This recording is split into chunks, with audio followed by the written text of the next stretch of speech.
ஒரு 7 தலைமுறைகளுக்கு அப்பால் இருந்து இந்த கோயில் ஆனது உருவானது.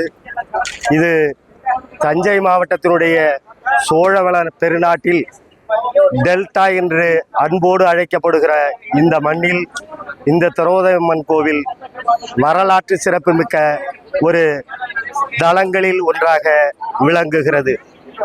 மாவட்டத்திலேயே, தஞ்சை மாவட்டத்திலேயே ஒரு விரல் விட்டு சொல்லக்கூடிய இடங்களில் இந்த தூக்குத்தேர் திருவிழாவானது இந்த திரௌபதி அம்மன் கோவிலில் மட்டும்தான் நடைபெறுகிறது. இந்த வழிபாட்டுக்கு வருகிற பக்தர்களுடைய வேண்டுதல், குறைபாடுகள் அனைத்துமே அவர்கள் வேண்டுதலுக்கு ஏற்ப அம்பாளால் நிறைவேற்றப்படுகிறது.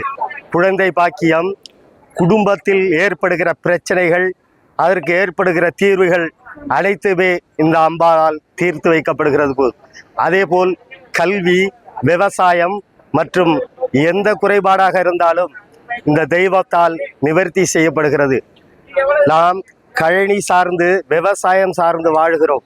இந்த மண்ணில் நாம் பொழுதுபோக்காக மட்டுமல்லாமல் வழிபாட்டுக்காக நாம் உருவாக்கிய முன்னோர்கள் வழிகாட்டுதலின்படி இந்த தெய்வத்தை வழிபடுகிறோம்.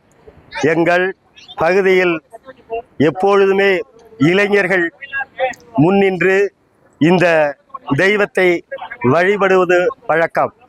சுமார் 45 ஆண்டுகளுக்கு முன்னால் மகாபாரதத்தை வடிவமைத்து 3-4 தினங்கள் தொடர்பாக நாடகங்கள் நடைபெற்றது. அப்பொழுது ஏற்பட்ட எழுச்சியும் மாற்றமும் இன்று வரை இந்த இளைய சமுதாயம் இந்த கோவிலை மிக சிறப்பாக இந்த தெய்வத்தை வழிபடுகிறார்கள். சுமார் 20 கிலோமீட்டரிலிருந்து 50 கிலோமீட்டர் வரை சுற்று வட்டார பகுதிகளில் இருந்தெல்லாம் இந்த கோவிலுக்கு வந்து அமர்ந்திருந்து விரதம் இருப்பது வழக்கம்.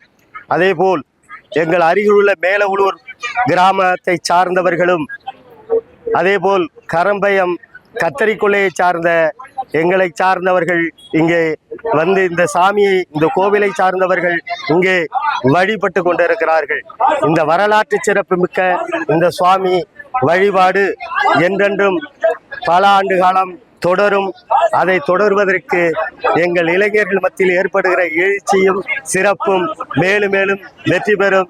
இந்த வழிபாடு தொடரும், தொடரும், தொடரட்டும். இளைய சமுதாயத்தை தொடர்ந்து வணங்கு, நீ வாழ்வில் வெற்றி பெற என அன்போடு விடைபெறுகிறேன்.